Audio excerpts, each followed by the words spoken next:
শেখ হাসিনা এখন ভারতের আজমাইন শহরে আছে। শেখ হাসিনা এতদিন যে ভারতে অবস্থান গ্রহণ করছিলেন তাতে ভারত একটি বিশেষ কূটনৈতিক সমস্যার মধ্যে দিয়ে যাচ্ছিলেন।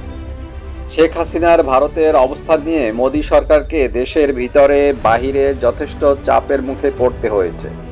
আন্তর্জাতিক কূটনৈতিক মহলেও ভারত সরকারকে বিব্রতকর অবস্থার মধ্য দিয়ে যেতে হয় বলে বেশ কিছু গণমাধ্যম জানায়।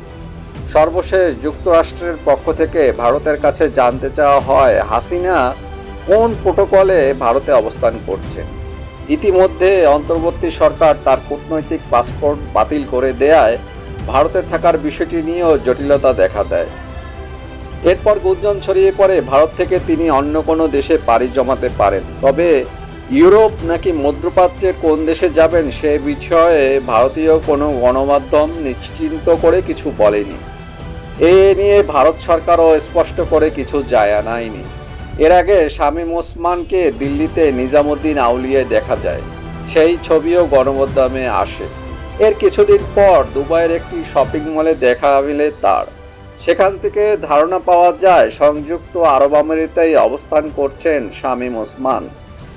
শেখ হাসিনার মতো একজন আন্তর্জাতিক পর্যায়ে নেত্রী হওয়ার মতো একজন নেত্রীকে আন্তর্জাতিক অঙ্গনে বা আন্তর্জাতিক নেতৃবৃন্দ এবং বড় বড় রাষ্ট্রগুলো এভাবে অবজ্ঞা করবে সেটা শেখ হাসিনা এবং খোদ আওয়ামী লীগও কখনো চিন্তা করতে পারেনি। বা ভারত এরকম একটা অবস্থানে যাবে নিজের রাষ্ট্রের স্বার্থের কারণে এখন বাংলাদেশের বা ঢাকার সাথে সম্পর্ক উন্নয়নের জন্য শেখ হাসিনাকে ভারত ত্যাগে বাধ্য করলো। শেখ হাসিনা ভারত থেকে মধ্যপ্রাচ্যের দেশ সংযুক্ত আরব আমিরাতে গেছেন। ওই সংবাদে উল্লেখ করা হয় দেশটির আজমাইন শহরে তিনি আশ্রয় নিয়েছেন। আরব আমিরাতের এই শহরে নারায়ণগঞ্জের সাবেক সংসদ সদস্য শামীম ওসমানের ব্যক্তিগত একটি বাড়ি আছে বলে জানা গেছে। হাসিনা নাকি সেখানেই উঠেছে। এদিকে ঢাকার একটি ঊর্ধ্বতন সূত্র জানিয়েছে নয়াদিল্লি থেকে ঢাকাকে এর মধ্যে জানানো হয়েছে যে শেখ হাসিনা ভারত ছেড়ে সংযুক্ত আরব আমিরাতে আশ্রয় নেবেন যে কোনো সময়। মানে তারা ঢাকাকে আগেই আশ্বস্ত করেছেন। দিল্লির কর্তারা ঢাকার সাথে সম্পর্ক উন্নয়নের পথে হাসিনার ভারত অবস্থানকে বাধা বলে মনে করছেন।